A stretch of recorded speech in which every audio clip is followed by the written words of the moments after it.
There's a particular kind of hurt that stays silent. It doesn't rage or demand attention. Instead, it lives in the space where you're checking your phone compulsively, turning yesterday's conversation over in your mind, searching for hidden meaning in messages that feel hollow and incomplete.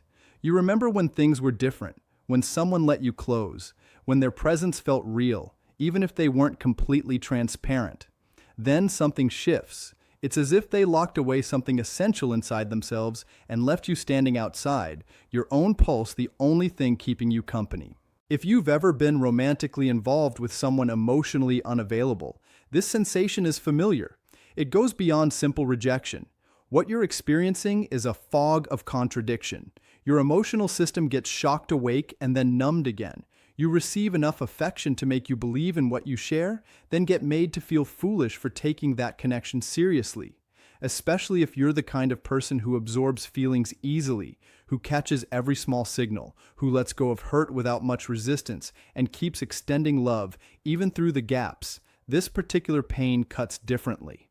Your natural response isn't to withdraw when someone creates distance. Your instinct is to decode them, to figure out what's really happening. You convince yourself they're frightened deep down. You tell yourself their past has marked them. You hold on to the idea that if you could just approach them correctly, gently, thoughtfully, with endless patience, they'd eventually recognize it's safe to stay. But there's something important to understand here.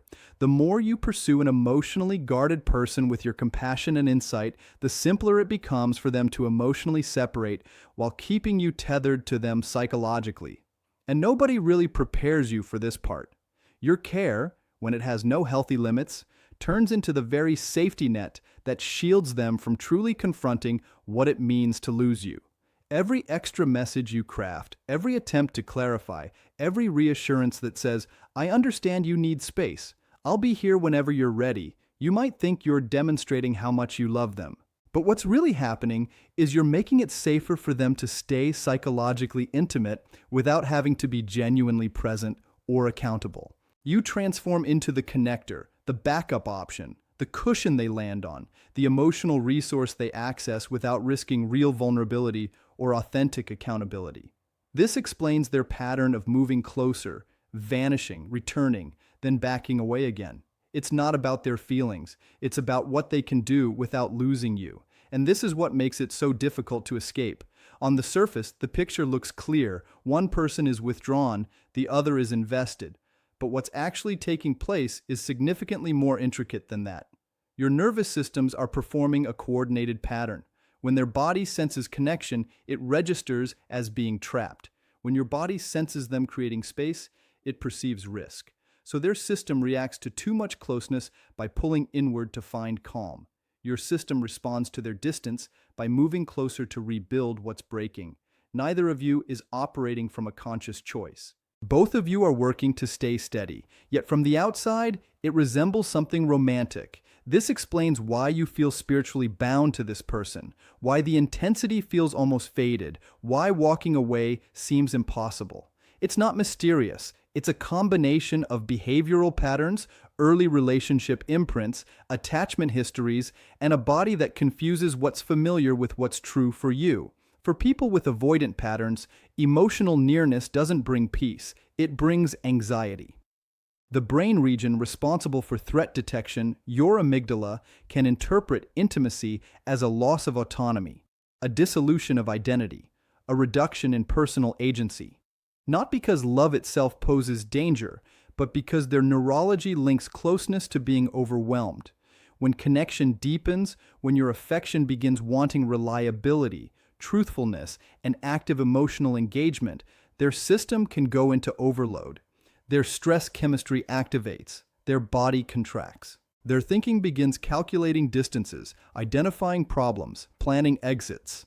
They may not consciously understand the shift, why they feel suddenly resentful, disconnected, exhausted, or doubtful.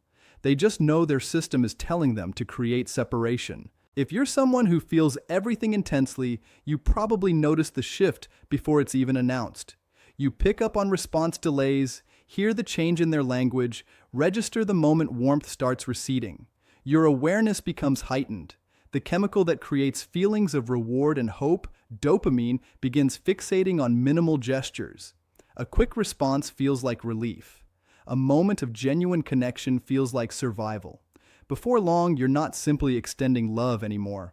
You're in a state of waiting. You're observing them carefully. You're trying to manage your own emotional pain by tracking their responsiveness. This can resemble an addiction, even though your heart is genuinely good. That's because unpredictability makes the mind obsessive. When you can't anticipate what comes next, the brain tightens its grip. But there's a reframing that shifts everything. The truth is, they didn't necessarily love you less. Often what happened is that loving felt too overwhelming. This distinction matters because if you interpret their stepping back as evidence that you didn't truly matter, you'll end up working against yourself to become someone more desirable. You'll blame yourself for the space between you. You'll think, maybe I showed up too emotionally, I was too forthcoming, I brought too much intensity, I was just too much as a person. Yet being authentically vulnerable isn't what caused them to flee. What unsettled them wasn't your value. It was the genuine connection your presence made real. You turned into a reflection. And interestingly, avoidant individuals often gravitate toward people who allow them to feel without requiring them to perform or prove anything. You don't just hear their actual words, you sense the pain underneath. You don't just respond to what you see, you recognize the deeper struggle beneath their actions. They experience being recognized in a way that's rare for them. And that creates a powerful magnetic draw. Yet it's also frightening because genuine recognition is destabilizing for someone whose survival strategy involves separation and compartmentalization. You reached into spaces they've spent a long time training themselves not to access. Your gentleness penetrates their protective barriers. Your steadiness makes them feel less guarded. Your emotional openness touches the vulnerable part of them that hungers for real connection more than they can admit. Then fear arrives because suddenly what you have matters. Suddenly you matter deeply. Suddenly they face the possibility of losing control, so they create distance. Not because what you built was superficial, but precisely because it held real weight and awakened real terror. This is where a lot of highly sensitive people sabotage themselves. They believe the solution lies in demonstrating reliability more convincingly, loving with greater skill, communicating with softer language, becoming less of a trigger, less expressive, less dependent, less authentically themselves. In their quest to avoid overwhelming someone already destabilized by genuine closeness, they edit themselves out of their own story. But this approach doesn't produce lasting change because you can't address someone's discomfort with intimacy by shrinking your presence. What you're really teaching them is that love will reshape itself to accommodate avoidance. And once that lesson takes hold, everything deteriorates. You find yourself interpreting their withdrawal, rationalizing their inconsistency, prettifying their uncertainty, treating emotional distance as profundity, calling their contradictions a symptom of past hurt, and framing your own depletion as devotion. Eventually, compassion becomes just self-erasure wearing a crown. The genuine power shift happens at a different moment entirely. It's not when you become colder, or start manipulating through games, or try to punish with distance. It arrives when you grasp one essential principle. Silence communicates truth more accurately than anything else. Not the silence used strategically, not the kind wielded to trigger a response, not weaponized quiet designed to provoke jealousy. I'm describing the silence that emerges when you stop interrupting what's actually happening. When you cease pursuing, stop completing their sentences. Stop giving emotional resources to someone who hasn't really earned that access. When you let them encounter what it feels like to lose someone they could count on. This particular silence is agonizing initially, particularly for someone whose entire identity revolves around responding, comforting, perceiving, planning ahead. Your sense of strength has always come from being the emotional stabilizer for those around you. When you finally become quiet, genuinely quiet, rooted in self-worth rather than resentment, your nervous system fights it.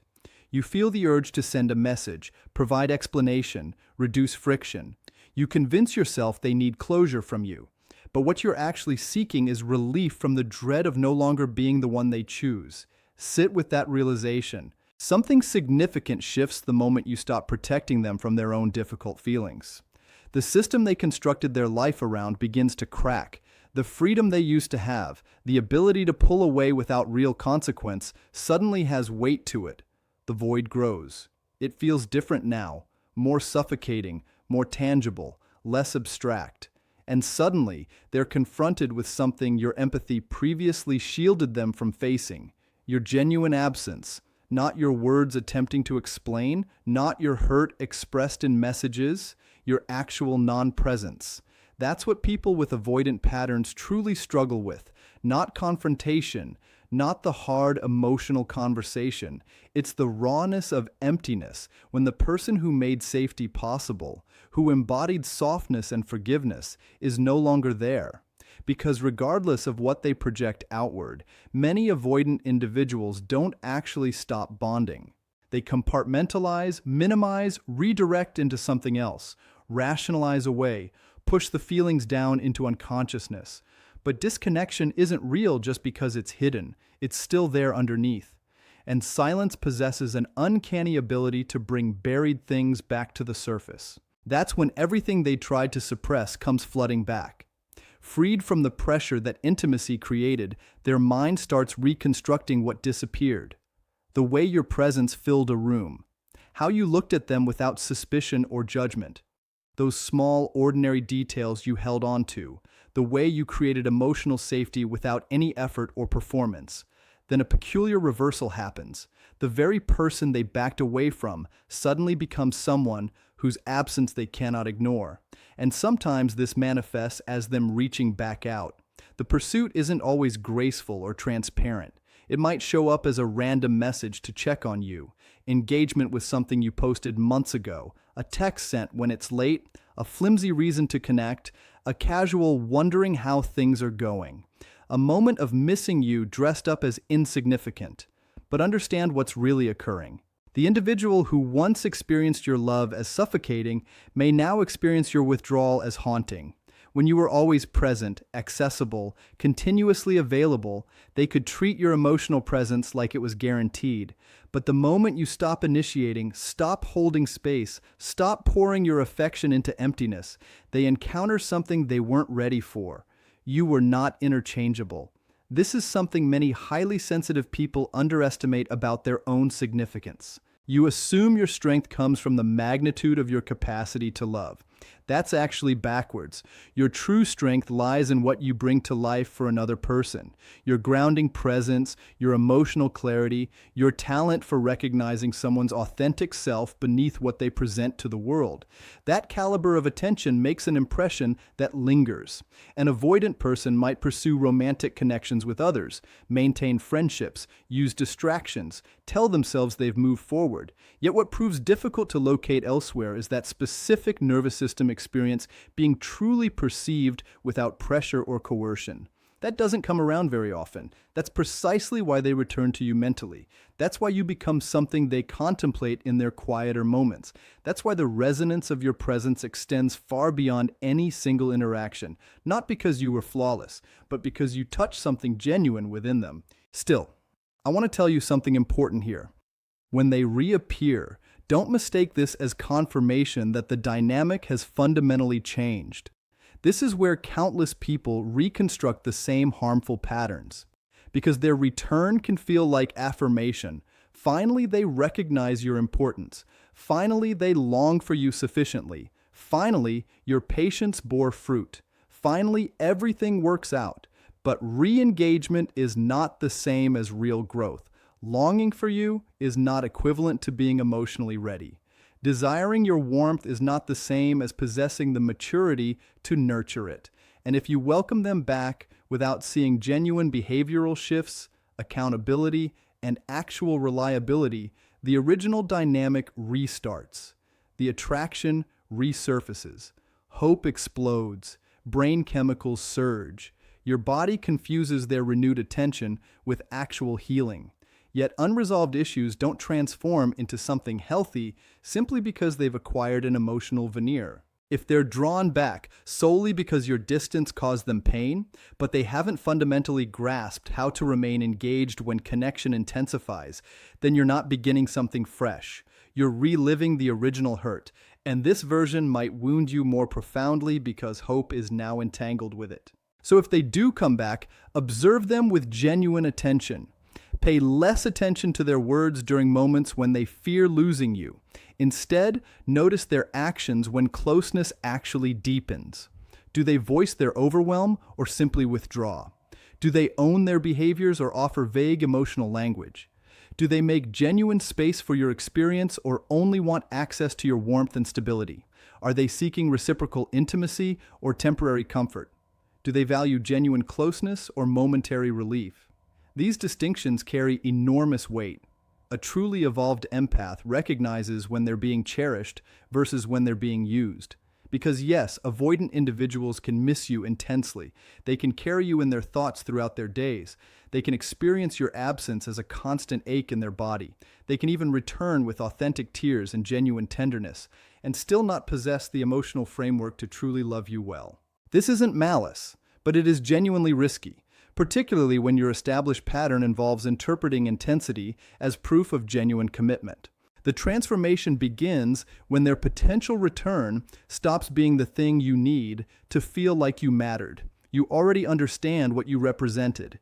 You're clear about what you stirred in them. You know that connection was genuine without having to keep circling back to it. And that recognition, that is actual freedom. Something almost magical unfolds when a deeply feeling person arrives at this point. Your whole energy shifts. Hope stops radiating from your eyes in that desperate way. You quit over-explaining, over-apologizing, over-justifying. Your body stops contorting to accommodate someone's emotional inconsistency. You're no longer watching them constantly. You're not daydreaming about what could be. You stop performing for a space in their guarded heart. You return to yourself, and when that happens, the entire structure collapses because the version of you they could keep suspended between connection and withdrawal doesn't exist anymore. When they encounter you now, they meet someone transformed, someone at peace with their own sensitivity, someone with clear, unmovable boundaries, someone warm but unwilling to sit with confusion, someone accessible but not desperate, someone profound but not self-erasing, someone who recognizes that authentic love doesn't ask for constant interpretation, someone who no longer mistakes intensity for soulmate destiny, someone who can hold compassion while refusing to absorb pain. That's the real identity transformation right there. It's not about becoming someone they'll regret losing. It's not about becoming so detached that pursuit becomes inevitable. It's not about proving your irreplaceability through unavailability. It's quieter and more powerful than all of that. The shift is simpler. It sounds like this: I will not remain in connections that use my sensitivity as fuel but won't protect my wholeness. Sit with that statement in the deepest part of yourself. I will not remain in connections that use my sensitivity as fuel but won't protect my wholeness. Because your sense of self-worth was never supposed to depend on who decides to come back. It was always meant to rest on what you finally stop begging them to keep, and maybe this is the most important understanding of all. Avoidant individuals often cannot genuinely distance themselves from the super empath because something in the super empath touches them at a core level. Something unguarded, something open, something that feels human in a way they've forgotten. But the second you make waiting for them your reason for being, you surrender the very thing that made you so irreplaceable. Your power never came from the chasing. It lived in your actual presence, your inner richness, your authenticity, your capacity to give love while remaining whole. So allow them to experience the quiet. Allow them to feel what changes when the warmth disappears. Let them sit with questions about where your lightness went. Not because you're performing emotional games, but because you finally recognize something sacred in your own energy. And the truth is, not every person who feels drawn to your light has the capacity to honor it properly. When they come back, and some will, you won't be the person they left. You won't be standing there with apologies for having legitimate needs. You won't be shaking with appreciation for minimal effort. You won't be killing yourself trying to prove that your love is gentle enough to withstand carelessness. You'll just see what's actually happening. You'll understand that being felt deeply is completely different from being genuinely chosen, and that clarity becomes a threat to every pattern that once thrived on your tendency toward self-neglect. Because now you're no longer driven by the fear of abandonment. You're grounded in what you know to be true, and truth carries a vibration that avoidant patterns sense right away. Some will reach toward it, some will flee from it, some will carry thoughts of you for the rest of their lives while still failing to become the person who could love you correctly. That's their story to work out. Your story takes a completely different direction now. Your journey becomes learning to be the person you've stopped betraying in pursuit of connection. The one person you finally remain loyal to, the one person you stop bartering away, the one person whose silence feels like coming home instead of emptiness. Once you arrive there, you're not just difficult to leave behind. You become genuinely impossible to harm. The thing about empaths is that they often grow up in environments where their emotional labor became currency. Maybe a parent was unstable, and the child learned to read the room before reading their own needs. Maybe love was conditional on being the emotional support system for someone else. Maybe they learned early that their value lived in their ability to decode, soothe, and make space for others' feelings. So by the time they're adults, their identity is wrapped entirely around this skill. They don't just feel things deeply, they've built an entire personality around their capacity to understand. And that can feel like purpose until you realize it's actually just a repetition of an old wound. The empath thinks their sensitivity is their greatest gift, and it is. But it can also become their greatest liability if they never learn that feeling everything is not the same as being responsible for everything. Avoidant people, on the other hand, often come from different origins. Maybe closeness was unpredictable or suffocating. Maybe a parent's love came with conditions that felt impossible to meet, or maybe affection got mixed with chaos. Maybe they learned that the safest position was the one where you don't need anyone because needing people felt dangerous. So they developed a different kind of skill set. They became excellent at distance, at compartmentalization, at creating the appearance of independence while internally starving for real connection. They learned to mistake their detachment for strength. And here's what's fascinating. These two people find each other all the time. The empath is drawn to the avoidant because there's something magnetic about someone who seems so unreachable. It's familiar. It mimics the original wound. Someone they have to work hard to understand, someone whose love they have to earn, someone who is emotionally unavailable in a way that feels like a puzzle to solve. And the avoidant person is drawn to the empath because the empath doesn't demand performance. They don't push for explanations. They create a space where the avoidant person can exist without having to constantly prove their worth or justify their emotional state. It's intoxicating for someone who spent their whole life feeling like they weren't enough. So they meet and there's an instant recognition, a chemistry that feels faded. But what they're really recognizing is a familiar dance, not a soulmate. What nobody tells you is that this dynamic can feel incredibly spiritual and profound. The empath interprets the avoidance distance as depth. They think this person is mysterious because they're guarded. They believe the hot and cold cycles mean something significant because the moments of warmth feel like breakthrough. And the avoidant person, basking in the empath's unconditional understanding, can feel like they've finally found someone who gets them without needing them to change. But underneath all of that chemistry is a system that's designed to never fully resolve, because the empath's natural response to distance is to move closer, and the avoidant's natural response to closeness is to move away.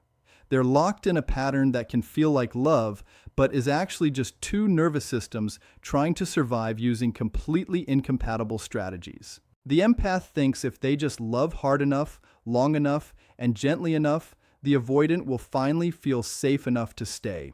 The avoidant thinks if they can just maintain enough distance, they'll never experience the suffocation that closeness creates. Neither person is wrong about what they need. They're just completely incompatible in how they pursue those needs. The cruelest part of this dynamic is how it can look from the outside. People see the empath doing all the reaching, all the understanding, all the emotional labor, and they assume the empath is weak. They assume the avoidant person is the strong one, the independent one, the one who's got it all figured out.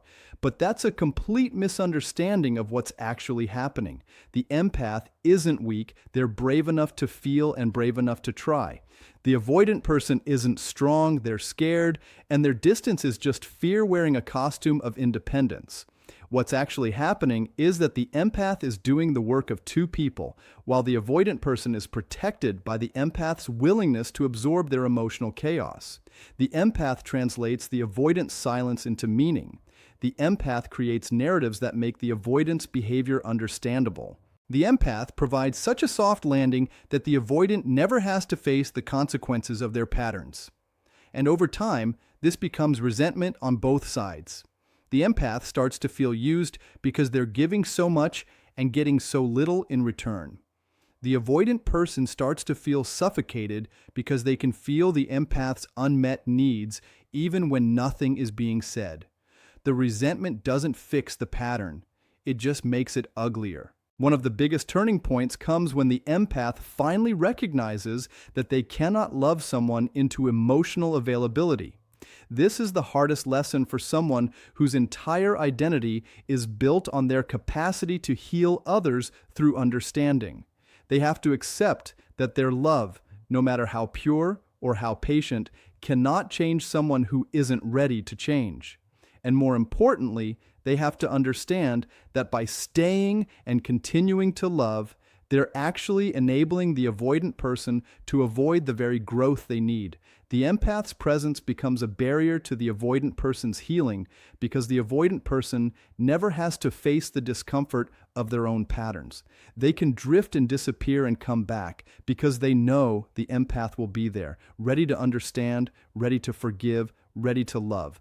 But this isn't love anymore. This is a transaction disguised as compassion. The empath gets to feel needed and purposeful. The avoidant person gets to avoid accountability and real intimacy. Both people are getting something out of staying, even if what they're getting is ultimately harmful. The moment the empath stops waiting is when everything shifts, and it's not a dramatic moment necessarily. It's often very quiet. Maybe it's a Tuesday morning and they just realize they're tired of checking their phone, tired of over-explaining, tired of holding space for someone who refuses to meet them there, tired of being the only one trying. And in that tiredness, something settles.